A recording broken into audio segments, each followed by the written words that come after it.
ketika kita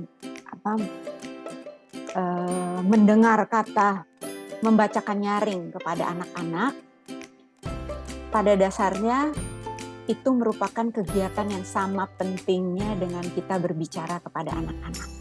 Ya. Kalau ada pertanyaan, ya kapan kita berbicara kepada anak, tentunya kapanpun. Nah, membacakan nyaring karena sama pentingnya dengan berbicara, harusnya bisa dilakukan kapanpun. Dan ketika kita membacakan nyaring, kita menginspirasi, baik menginspirasi anak maupun menginspirasi lingkungan. Ya, oleh sebab itu, biarkanlah lingkungan teman-teman mengetahui bahwa teman-teman sedang membacakan nyaring, karena mereka akan terinspirasi. Dan salah satu dampak yang nyata, ya, ketika kegiatan membacakan nyaring adalah kosakata anak, ya, karena memang ini merupakan salah satu cara untuk menambah kosakata anak. Terutamanya adalah kosakata bahasa buku. Walaupun ketika membacakan nyaring, tentunya kita berinteraksi dengan anak, ya, dan ini juga mengembangkan kosakata bahasa lisan. Tapi tidak ada cara lain untuk menambahkan kosakata bahasa buku selain dibacakan buku. Ya, jadi read aloud adalah satu-satunya cara untuk menambahkan kosakata bahasa buku. Dan juga read aloud harus menghibur. Karena ingat bahwa ketika kita read aloud, kita mengkondisikan otak anak untuk mengasosiasikan membaca dengan kesenangan. Ini juga sangat penting, ya. Ketika anak mendapatkan pengalaman membaca yang menyenangkan, tentunya dia akan secara sukarela mau melakukan kegiatan membaca itu. Ya, ingat bahwa manusia itu makhluk yang memang menyenangi hal-hal yang menyenangkan. Jadi pilih cara menyenangkan ketika mengajarkan anak belajar membaca. Ya. Dan juga ada bonusnya, ada bonding, ya, antara anak dengan buku. Bonusnya adalah anak dekat dengan orang yang membacakan buku. Nah, kalau itu orang tua, tentunya anak akan dekat dengan orang tua. Kalau itu guru, anak akan dekat dengan guru. Ya. Dan juga kegiatan membacakan nyaring di mana anak-anak pasti melihat, ya, orang tuanya membaca, pasti melihat gurunya membaca. Kalau itu dilakukan oleh orang tua atau guru, oleh sebab itu anak menjadikan orang tua dan guru teladan membaca. Ya. Dan yang tak kalah penting adalah menciptakan latar belakang pengetahuan. Ya, ingat ya bahwa ketika membaca bukan hanya menerjemahkan ya lambang-lambang yang ada di dalam teks menjadi bacaan, tapi juga harus menggunakan pengetahuan supaya ketika anak membaca, anak memahami. Nah, jadi membacakan nyaring merupakan cara mudah untuk memberikan latar belakang pengetahuan bagi anak, ya. Dan juga membangkitkan rasa ingin tahu. Penasaran-penasaran itu terjadi ketika kita membacakan nyaring, dan juga membacakan nyaring adalah kegiatan menginformasikan atau menjelaskan sesuatu. Ya, anak belajar dari buku yang kita bacakan, tetapi karena dalam suasana menyenangkan sehingga anak tidak merasa itu sebagai belajar. Inilah yang membuat mereka menyenangi kegiatan dibacakan buku. Dan yang sama pentingnya juga bahwa ketika kita membacakan buku, anak harus berpikir bahwa saya membaca dan saya berpikir. Karena ini tadi, semua teks itu harus diikuti dengan pemahaman. Jadi reading comprehension, ya, membaca pemahaman, inilah yang menjadi tujuan dari Read Aloud. Ya. Lalu ingat, sederhana, hanya ambil buku dan bacakan, tetapi manfaatnya banyak sekali. Ya, yang selalu bilang Read Aloud sederhana tapi kaya manfaat. Ya, ada manfaat neurologis, ya, di mana suara ternyata stimulasi berkualitas untuk neuron-neuron yang ada di dalam otak anak, dan juga ada manfaat pendidikannya. Salah satunya adalah contoh bagaimana cara membaca yang baik dan benar. Psikologis, tadi membangun sikap, ya, ingin tahu, berimajinasi, dan sikap membaca yang positif, ya, dan juga sosiologis, ya, karena ini merupakan cara untuk mempersiapkan anak belajar membaca, sehingga anak ketika masuk sekolah, karena dia siap, maka dia secara sosial mempunyai citra yang lebih baik dibandingkan teman-temannya. Dan juga tak kalah penting, adaptif, ya, anak yang dibacakan buku karena belajar, ya, dari pengalaman-pengalaman, ya, tokoh-tokoh yang ada di dalam buku, inilah yang membuat anak menjadi adaptif, ya.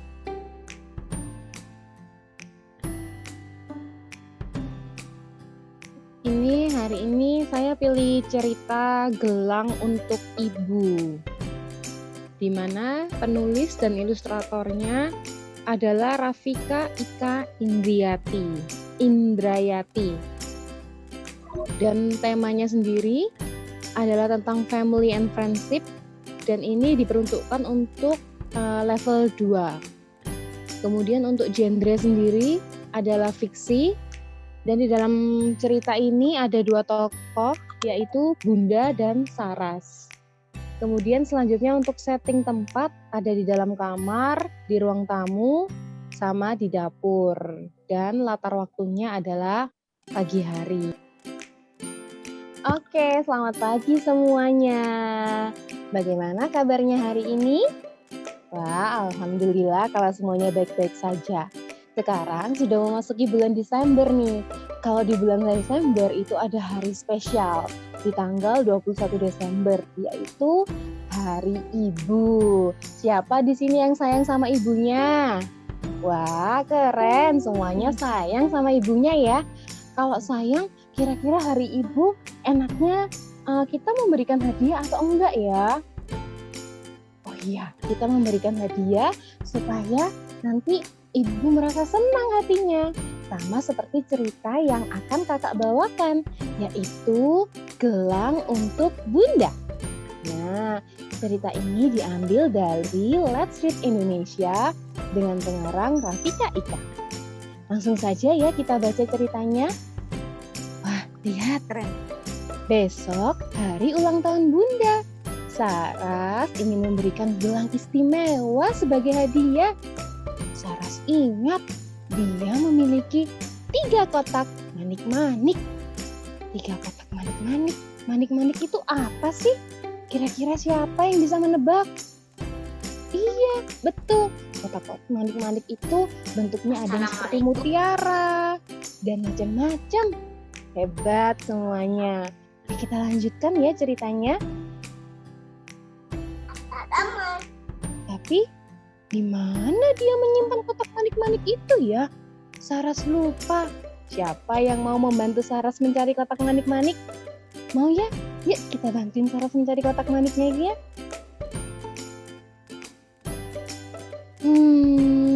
Apakah di dalam kotak mainan? Ternyata benar. Oh, ini ada 1. Saras berarti harus mencari berapa lagi ya? Kalau tadi ada 3, sudah dapat 1. Coba. Iya, Saras masih harus mencari 2 kotak lagi. Ayo kita cari yang lainnya. Presentasikan ya. Ini judulnya itu Nilam si Tabib. Ini saya dapat buku ini dari Let's Read. Lalu penulis dan ilustratornya kebetulan ditulis dengan orang yang sama, bernama Iskandar. Temanya keluarga dan persahabatan, genre picture book. Tokoh, karakter, dan penokohan ada Nilam, anak burung madu, siamang, burung kuao, dan angsa. Lalu letak setting atau latar itu di rumah Nilam dan di hutan. Latar waktunya siang. Sekarang Nilam bisa pulang dan membuat ramuan obat. Tetapi, kenapa kamu menggaruk terus-terusan, siamang? Di jalan Nilam ketemu sama siamang ya teman-teman. Next. Rupanya ada borok di kulit siamang. Daun-daun yang dibawa Nilam dapat menyembuhkannya. Teman-teman, lihat di situ Nilam mulai meramu daun-daunnya, lalu dioles-oleskan ke tubuhnya siamang. Next.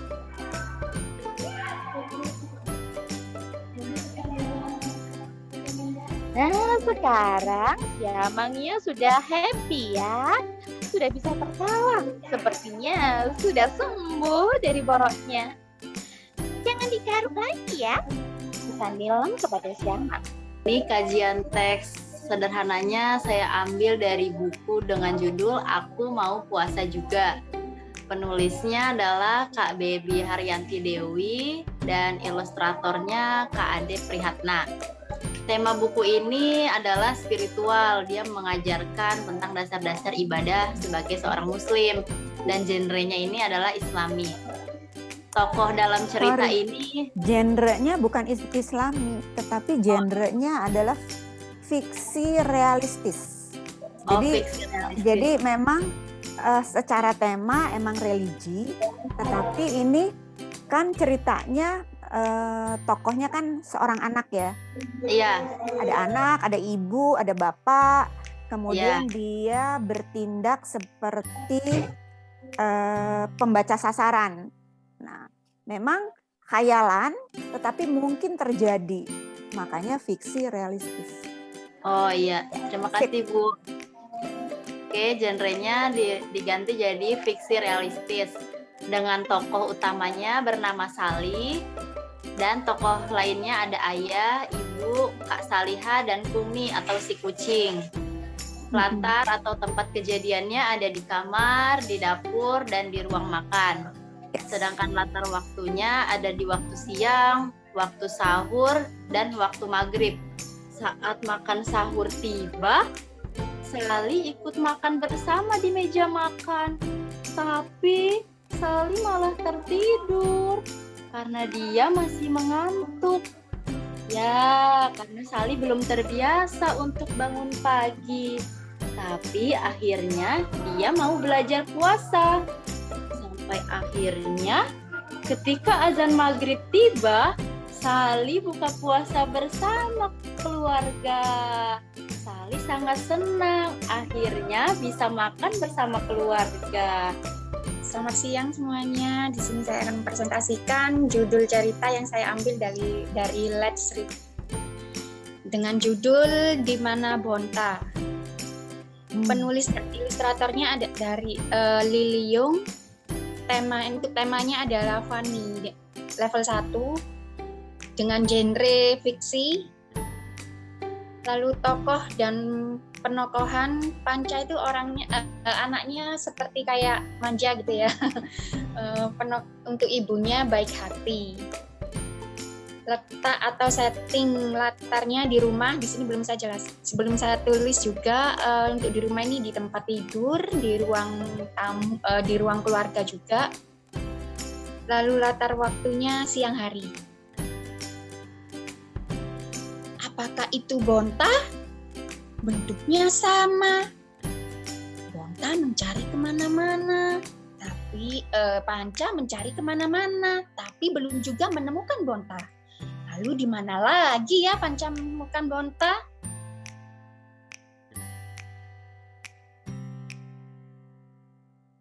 Apakah ini Bonta, teman-teman?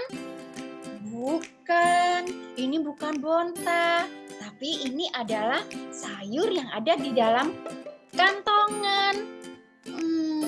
Kira-kira Bonta di mana ya?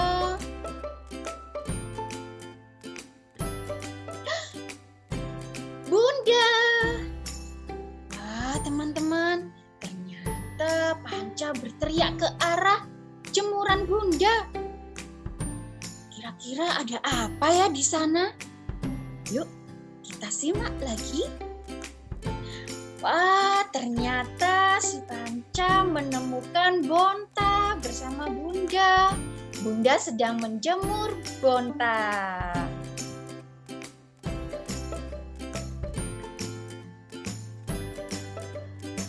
Ada nggak ya Kak Desi? Masih di mute, Kak. Oh, Iya, Kak. Iya, Ya. lupa. Oke, silakan Kak Desi. Ya, selamat siang.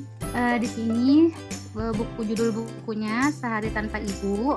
Penulis dan ilustratornya Maharani Septi dan Deli Fatmawati. Ilustratornya Bella Ansori. Temanya tentang family, genrenya fabel. Tokohnya ibu orang utan dan anaknya orang utan yang bernama Nana. Latarnya di hutan. Cerita atau waktunya pagi hingga sore. Langsung praktek ya. Iya. Ibu juga suka menolong Nana saat tidur. Wah, ini siapa nih, apa deh? Pisang. Iya, pisang. Hah? Iya, Minanya makan pisang. Pisangnya ada dua. Pinter lagi. Iya, nih kalau Nina lagi jatuh, Nina ditolongin sama ibunya. Nina juga merasakan hangat pelukan ibunya ya Dea ya. Nih dipeluk. Namun hari ini agak berbeda. Nina dan ibunya hanya mendapat sedikit makanan atau buah untuk dimakan. Hari ini buahnya ada berapa yang dimakan, Dek? Cuma dapat 2. Ya betul, cuma dapat 2 ya. Ini kajian teks-teks sederhana dari judul buku Rambut Panjang Alika, penulis Dewi Rika, ilustrator Fatimah Zahra, tema keluarga, genrenya keluarga. Tokoh ada Alika, ibu, ayah, dan kakak, settingnya di ruang keluarga dan di dapur. Latar waktu sore hari. Assalamualaikum teman-teman, hari ini kita akan membaca buku yang berjudul Rambut Panjang Alika. Lihat, ternyata anak ini bernama Alika. Ada apa aja ya? Kenapa ini? Kok ada sayur-sayuran di kepala Alika ya teman-teman? Kita cari tahu yuk di buku ini. Penulis Dewi Rika, ilustrator Fatimah Zahra. Wah, lihat.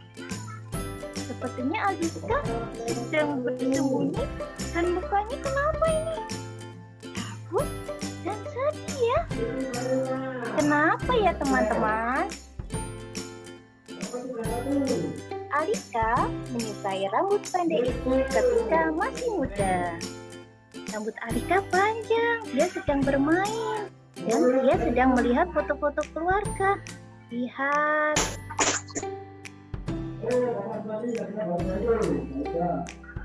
Alika ingin memiliki rambut seperti ibu di foto. Wah, Alika mengambil gunting mainannya.